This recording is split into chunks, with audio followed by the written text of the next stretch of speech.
All right, guys, if you watch any of our videos, you've probably already heard the news. Joni Mitchell, Blue, on Patreon. You already know that, but the second album is dropping extremely soon. It's dropping this weekend on Patreon, and the deal is we don't know what it's going to be. You guys are going to vote on it. It's either going to be Deep Purple in rock or Masters of Reality by Black Sabbath. You guys are going to help vote it in. Whatever that choice is made, we will stick by and we will listen to and we'll be excited for because both seem like killer records. Can't really decide, so you're going to help us decide. Get on there, do your voting if you want to see those albums, either Joni Mitchell or one of those two records, plus, hundreds of songs, reactions you can't get on here, some extra content, maybe a little spicy content. Go on there, listen to a cup of coffee or subsequent drinking beverage. See you there. Link in the description. Hey guys, hope you're having a great day as well as a great life. As well as a great life. In fact, we had permits in hand to re-engage in studio session activities at the Freedom Shack. Yeah. However, they were notarized and everything. Notarized, yeah. Triple kit. A dog ate my stuff. I'll put Bella and Bernie. Bella and Bernie, they look like lunch ladies. We're going to put them on here. There you go. They ate them. You can tell by their slobbery mouths. They do enjoy paper. Oh my gosh. It's going to be yet another day. All right. Well, the query for you guys was a dope song from a soundtrack, and this is what an overwhelming amount of you suggested was Paul McCartney, Live and Let Die. Now, here's the deal. I've heard the song as a man who loves Guns N' Roses. I think we did a video where you showed me the Guns N' Roses version. Yeah. And you said, I think, at least at that time, that you felt it was better than the Paul McCartney one. I don't know if you've ever re-listened to it since. I have. I'm gonna come back. I'm gonna back up my statement so I can have an objective ear on this one. Okay. Time has passed. Time has passed. I've grown.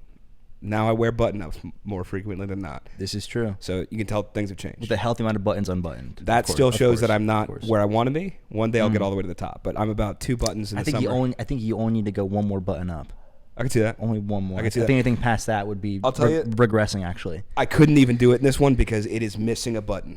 So I actually don't have the option. Where? Either way, it's kind of cool that I get to experience you hearing this with them. So we're going to show Andy collectively. It also won by, there was so many people who were voting for it. It was like, we have to do this. We can't just not hit it at all. It was overwhelming. That word choice was correct. It was a lot. Yeah. So Live and Let Die, Paul McCartney.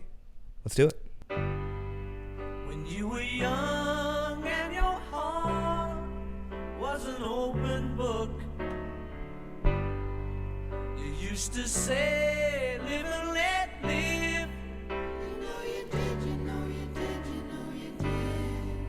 But if this ever-changing world in which we live in makes you give in and cry,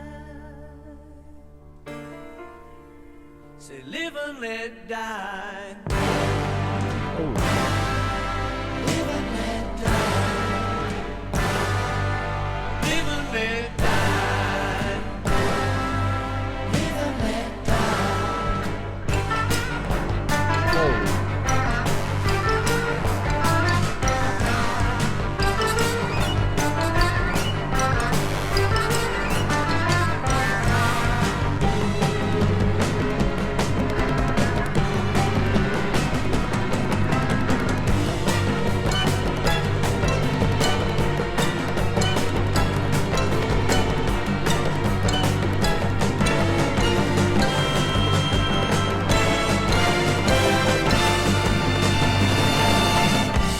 What does it matter to you when you got a job to do? You gotta do it well. You got to give the other fella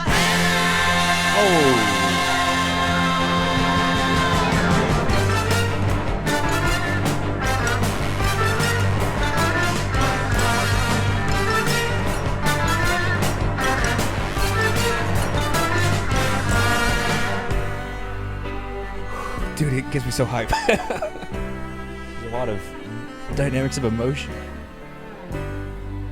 You used to say, live and let live. You know you did, you know you did, you know you did. But if this ever-changing world in which we live in makes you give in and cry, say live and let die.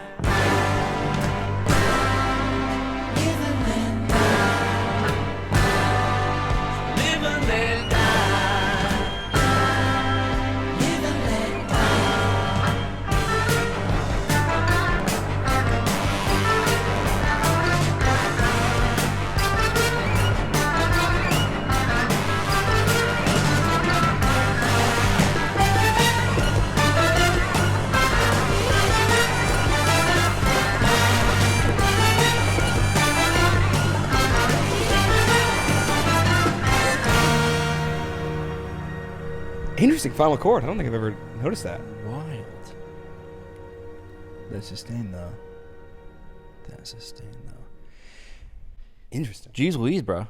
Interesting. Dang, dude, I'm not gonna lie, dude. Yeah. Pretty sad he didn't do like live and let die and like fucking completely belt out his did. entire heart. He did. No, he didn't. There was a second in here he sang. It was the first time I'd actually heard him, like, when listening back to it, heard how powerful he screamed that. He yelled like "Give it hell." Like, give it hell. That part he Yeah, screamed, yeah. but not "Live and Let Die." That's fair. I just wish like somewhere towards the end, like you got some classic Paul screeching. Once he yelled hell, I was like, "That's enough, Paul. I can take that. I'll take that to the bank." I had attachments. It's super fair. Yeah. Let me get your thoughts first. I'm curious. I thought it was really cool. I think a lot of people said this is from like a James Bond movie. Yeah. Which I actually have seen 0 James Bond movies, but I definitely get Interesting. the impression. I know he's like a spy, you know, does some You stuff. did get There's gun involved. Yes, probably. there is. Probably some dirty work. Yeah. Got to give the other guy hell. He's just doing his job though. It's like what he's got to do. Saving the world most times. Yeah. I thought Usually it there's was a pretty lady. I thought in general it was pretty sick. I really enjoyed it. Yeah. A bunch. Not as much as like other Paul McCartney songs or Beatles songs, like obviously, but I appreciated it. I appreciate that he came together and did this for a grand old movie. I'll say gave it to the people. It blows my mind. So listening to it again, I did literally take time to be like, let me be objective about this. Mm-hmm. I think if he had Slash doing guitar work, I'd like this song better. Like the only reason I don't like it as much, and I actually might like it the same, just because I like that they both exist. Because for one, he got so much coolness out of what he did, like all the bombastic, all the changes that like Guns N' Roses can't even do if he didn't come up with it first, right? Which is the nature of a cover. But really, all they did was just add ripping guitar to the whole thing and make it a little less orchestral. Which I could see that. Cool, but like he did such a great job by not having that much. And in the nature of like a James Bond film, you need some orchestration like that. Like he's probably limited a bit because that's the I was thinking that too, because there was one point I was a little sad because like the general theme that it kind of like went into, the bum bum bum bum bum, like all that. The second time it came around, like there was like one verse in between. Yeah, and I was like, dang, I feel like you'd want like a second verse before going back into the theme already.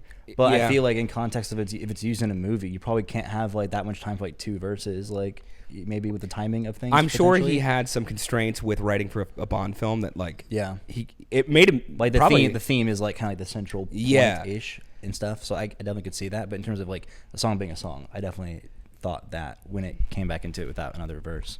I also think the idea, I would have liked to see Sir Paul go into it a bit. Like it's the first time I've really sat down and like, because he sings it so well that I actually caught the emotion a lot more. And he sang like some pretty deep stuff where he's like, you might say live and let live, but if this ever-changing world in which we live in makes you give in and cry, you can say live and let die. Like, which, damn, where you're like... So you had that option. Yeah, you can't just be like, let them do whatever. Like, you can let them make their bad choices and figure it out. Yeah. I like the concept of the song a bunch. Yeah, it's really cool. I think it's easier to take it for granted because it seems so obvious. Yeah. Like once it's been said, but I think definitely credit has to be given to the fact that that's a very cool and unique concept. Sure. I don't think I fully gave credit for it a moment ago. Yeah. But I think it's, And also just hearing how well he sings it and like the piano at the beginning, like I really love Classic that. Like Paul, dude. I think he sings that a lot. I mean, obviously a lot better than Axl Rose. I love Axl's voice when he gets to those higher registers, but like you can't beat how buttery smooth Paul McCartney can be. Yeah, you actually just can't. So really, I think if it wasn't for the context of the movie and he had this idea and like the framework of it, like if he just wrote it himself completely out of nowhere. Yeah. So I don't know. I think this has given me a new appreciation for the song that I don't think I had previously. Because again, I love both versions. I'm glad they both exist. I'm glad that there is a rocked out version. It's a phenomenal song. I'm glad they both exist. It sounds stunningly good. Like, but you still stand by Guns N' Roses as your preferred method of listening. I think it's my preferred method because when I'm coming to this song, I'm trying to hear a hype train. Like I'm trying to like. I need to listen to that one again. I haven't heard it like in a long while. Really good one. But again, this made me appreciate it way more. I guess we got to get the rating done. Let's do it. 3, 2, 1. A. Yeah. Super fair. Cool. Good song. Great song. Good song. A song. Let us know where to go next with Sir Paul McCartney and Wings and other also cool other cool like music soundtrack songs. Yeah, there's a lot of cool suggestions on the post, but go ahead and highlight some of the ones you really like felt and wanted to upvote on those, but in the comment section here. For sure. We'll check them out. See you next video. Peace. All right, guys, thanks so much for watching. If you had a good time watching that video, go and upvote the video, subscribe if you're not already. Check out some other videos here on the YouTube or on the Patreon if you want extra juicy stuff you can't get on YouTube because they block in here.